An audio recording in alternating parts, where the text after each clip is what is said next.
akibat pengaruh peng gedang iman lam dada yang ladong perlaku peng gedemerlah wibawa hormati joleh peng duduk suatu muka karena nafsu kamabuk kepeng halu harum tale rezeki minta peng tale bajan riyadha demi nafsu kekayaan urang lain berkorban bagi merepah harta nah yang putus saudara akibat pengaruh peng iman binasa akibat mabuk kepeng rela wibawa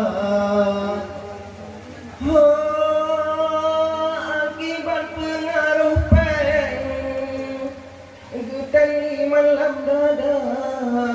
yang ladung perlai kepeng gedemerlah wibawa hormati joleh peng duduk suatu muka karena nafsu kamabuk kepeng harum tale kira karena nafsu kamabuk kepeng harum tale kira lekan murung minta peng kele banyak yang demi nafsu kekayaan orang lain kekorban bagi merepah harta nah yang putus saudara akibat pengaruh peng iman binasa akibat mabuk kepeng rela wibawa Katambong you. Katambong you.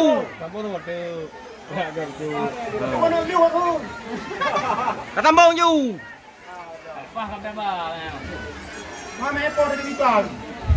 menyot cuma lagi tak pasang ialah maraga tire sia-sia si kameruno kedih kena tanah yang bere menyona ilme han sampai di pedaya legom di pegah roti sile engkau baca beta kengkadra